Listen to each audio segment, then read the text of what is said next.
Mon colonel, comme vous le savez, la France, patrie pour laquelle nos armées ont un devoir éternel de protection, connaît actuellement une phase insurrectionnelle, après plus de 30 années de reniement et de trahison constante de nos dirigeants politiques. Ce n'est donc pas sans raison que le peuple français, aujourd'hui bien mieux éduqué politiquement depuis l'avènement d'Internet, a cessé d'accepter le discours culpabilisant et même infantilisant d'une oligarchie aussi arrogante que félonne vis-à-vis de la nation. En mai 1958, quelques officiers ainsi que les troupes qu'ils commandaient, un avocat et une compagnie de CRS, trouvèrent le moyen de pressuriser l'oligarchie régnante du moment, jusqu'à entraîner la chute du gouvernement Fimelin, alors sous la présidence de René Coty. Plus récemment, en Tunisie, il n'a fallu qu'un mois aux armées de ce pays pour terminer la première phase du processus révolutionnaire qui avait cours, alors fin 2013, en invitant le président alors en exercice à prendre la fuite tant qu'il était encore temps. Cette intervention finalement très minimaliste des armées, aucune des situations citées n'a débouché sur un réel putsch assorti d'un gouvernement militaire, a néanmoins permis de faire cesser de couler le sang impunément et restaurer le calme dans une situation de crise exceptionnelle.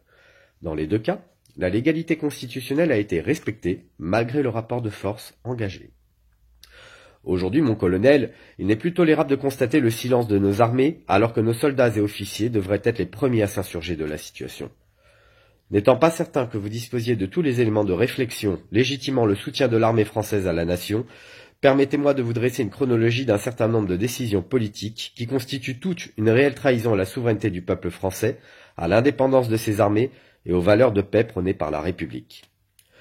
En 2014, François Hollande annonce à la presse avoir livré des armes aux rebelles syriens depuis 2012, ce qui constitue au sens de l'article 421-2 du Code pénal un crime de financement du terrorisme. Emmanuel Macron était devenu ministre des Finances courant 2014 et par là même membre du secrétariat général à la sécurité et à la défense nationale, avait en tant que ministre une responsabilité claire dans la signature des contrats de vente et de livraison de telles armes.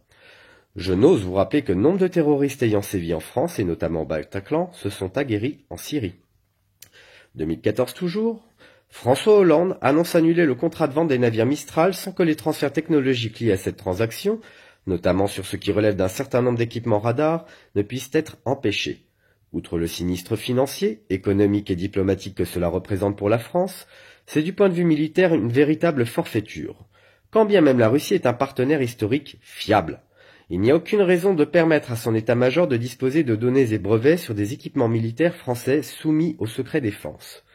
Emmanuel Macron était aussi à cette époque ministre des Finances, mais auparavant, il conseillait à l'Élysée François Hollande, notamment sur l'annulation de cette transaction. En 2015, fusion entre l'armurier français Nexter, fabricant du Charles Leclerc entre autres, et l'opérateur allemand KMW, sous la présidence de François Hollande. Emmanuel Macron, alors ministre des Finances, a aussi contribué à la prise de contrôle par l'Allemagne de 50% du capital de Nexter.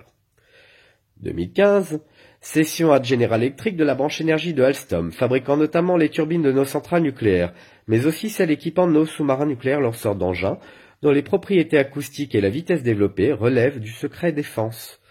Si nous sommes un jour en guerre contre les USA, il faudra leur demander de bien vouloir nous livrer les turbines nécessaires aux réparations de nos sous-marins et d'avoir l'obligeance de ne pas user des données collectées sur ces dernières dans le but d'espionner nos mouvements impunément. Cette cession d'actifs industriels sensibles peut être qualifiée de crime de trahison au sens de l'article 411.3 du Code pénal. 2017. À peine son mandat entamé, Emmanuel Macron, malgré sa propension à revêtir des uniformes militaires pour se donner un supplément d'autorité qu'il n'aura jamais, provoque l'ire de l'état-major français, et pour le moins de son chef, le général de Villiers, puisque ce dernier, sur la base d'un désaccord budgétaire, lui remettra sa démission en juillet. N'ayant pas d'affinité pour un général qui se reconnaît volontiers atlantiste et est parti aux USA à la suite de sa démission, c'est donc avec toute la hauteur de vue critique que je relève néanmoins que la démission du général de Villiers était un signal d'alarme très clair pour nos troupes, et je regrette que l'armée n'ait pas fait corps avec son chef, et plus encore que le très européiste général Lecointre ait pu prendre la suite. 2017. Signature d'un protocole d'accord sur la fusion de l'allemand Siemens et le français Alstom sur la prise de contrôle de l'industrie ferroviaire française. Si un jour nous devions retourner dans les affres de la guerre avec l'Allemagne, il faudra demander à cette dernière d'accepter de nous livrer les pièces et machines nécessaires au ravitaillement des troupes à la frontière en matière ferroviaire. 2018. Bombardement de la Syrie par les forces françaises sur ordre d'Emmanuel Macron, en violation complète de l'alinéa 14 du préambule de la Constitution du 27 octobre 1946, des articles 5 et 35 de notre Constitution, de l'article 2 de la Charte de l'ONU et de l'article 8 des statuts du Tribunal pénal international. 2018. L'Allemagne fait savoir qu'elle espère le renoncement de la France à son mandat au Conseil de sécurité de l'ONU, dans le but de partager ce dernier avec le reste de l'Union européenne. De nombreuses voix outre-Rhin réclament aussi que l'Allemagne se dote de l'arme nucléaire. Emmanuel Macron, qui ne cache pas son européisme et son esprit de collaboration, ne réagit pas à ces informations. En revanche, il prépare un nouveau traité franco-allemand qui devra rapprocher le commandement des armées françaises et allemandes. Nous nous souvenons 3 guerres contre l'Allemagne. Mon colonel, ne voyez pas en mon propos des accents de germanophobie ou d'américanophobie, mais au contraire une certaine lucidité sur l'histoire et les relations internationales. La France d'Emmanuel Macron est un État mis à nu, dépecé des moyens de sa souveraineté et de son indépendance, et soumis à toutes les vulnérabilités militaires en cas de péril sérieux. Nous ne fabriquons plus nos propres fusils d'assaut, ce sont encore les Allemands qui nous fournissent. Notre industrie aéronautique est lentement rachetée encore par des intérêts allemands. Nous n'avons plus la maîtrise de notre dissuasion nucléaire en termes d'indépendance industrielle, et nous suivons une diplomatie de guerre favorable aux Anglais, Israéliens et aux Américains, mais aussi honteuse que dangereuse pour la France.